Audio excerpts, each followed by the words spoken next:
एक राजा था, बड़ा ही नेकदिल, बड़ा ही सदाचारी। उसने एक दिन व्रत रखा कि वो हर रोज 100 लोगों को खाना खिलाएगा।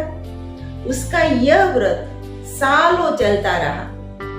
उसकी इस नेकदिली की सुवास दूर दूर तक फैली हुई थी। लेकिन एक दिन इस राजा पर कलंक लग गया।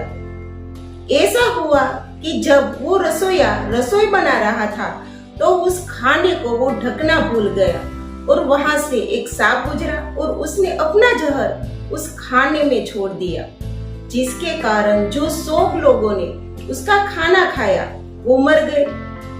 100 लोगों का मरने का पाप अब इस राजा पर आ गया। वो राजा बहुत दुखी हुआ। अपना जो राजपाट था उसने अपने बेटे को सौंप दिया और उसने तय किया कि अब वो जंगल में चला जाएगा और अपना बाकी का जीवन बस अपने पाप के प्रायश्चित के लिए वो बिताएगा। यह सोचकर उसने सब कुछ अपना त्याग दिया और साधारण से कपड़े पहनकर वो तो निकल पड़ा। रास्ते में जाते जाते रात हो गई। एक गांव आया तो उस राजा ने सोचा कि रात इस गांव में गुजार लेता हूँ, फिर सुबह होते ही वो आगे चला जाएगा। उस गांव में जो कुछ उसे लोग मिले उनसे पूछा कि मैं एक रात के लिए इस गांव में ठहरना चाहता हूँ, तो मैं किसके घर रुकूं? लोगों ने कहा कि इस गांव में एक पति पत्नी बड़े ही नेक दिल है, सदाचारी है।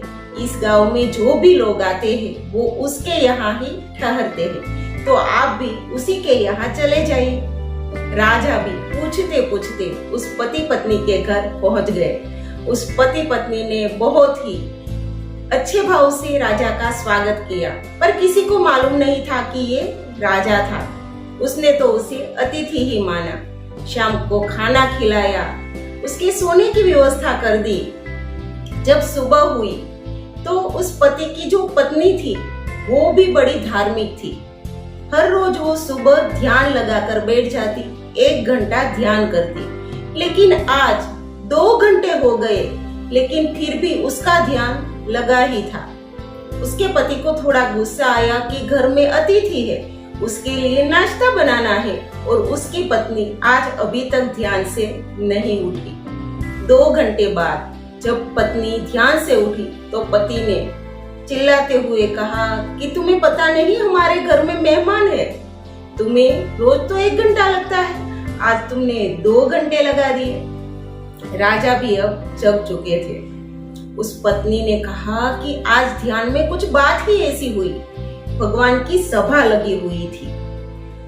एक राजा ने गलती से 100 लोगों को जहरीला खाना खिला दिया और उसका पाप अब किसे लगेगा, बस उसी की चर्चा हो रही थी। तो ध्यान में देर लगी। राजा ने यह बात सुनी, उसे समझ में आ गया तो ये तो उसी का किस्सा है। तो उसने पूछा कि फिर क्या हुआ?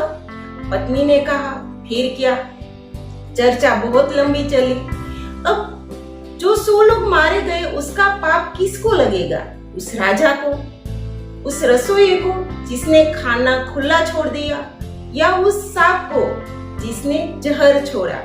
राजा ने कहा किसको पाप लगा? उस पत्नी ने कहा कि चर्चा बहुत लंबी चली, लेकिन फिर भी कुछ फैसला आज नहीं हुआ, इसीलिए मुझे ध्यान लगाने में देर लगी। उसका फैसला कल होगा। अब राजा रुकना चाहता था। उसने उस पति पत्नी को कहा कि क्या मैं आपके घर 1 दिन और रुक सकता हूँ?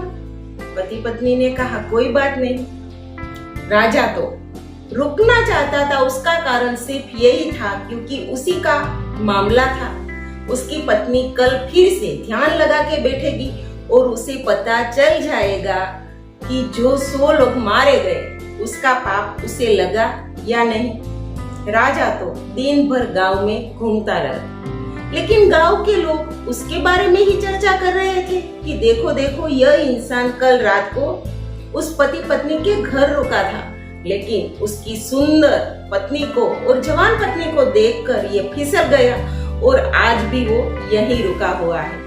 लोगों की यह बात सुनकर राजा को बहुत दुख हुआ, पर वो जानता था कि वो किस लिए रुका है और उसका रुकना जरूरी था, तो किसी को उसने पलट के जवाब नहीं दिया। लेकिन सारा दिन सारे गांव में बस यही बात चलती रही। फिर रात हो गई, राजा सो नहीं पाया। सुबह होते ही उसकी पत्नी फिर से ध्यान लगा के बैठ गई। जब ध्यान से उठी तो राजा ने फौरन पूछा कि अब बताओ उसका पाप किसे लगा। उसकी पत्नी ने कहा कि आज फैसला हो गया और उस राजा या रसोया या फिर उस सांप की गलती से जो वो 100 लोग मारे गए थे ना, उसका पाप उस तीनों में से किसी को नहीं लगा। वो सारा पाप हमारे गांव के चौराहे पे जो चुगली करते हैं ना लोग, वो बांट के ले गए। जी हाँ, तो चुगली करने वाले लोग संभल जाए।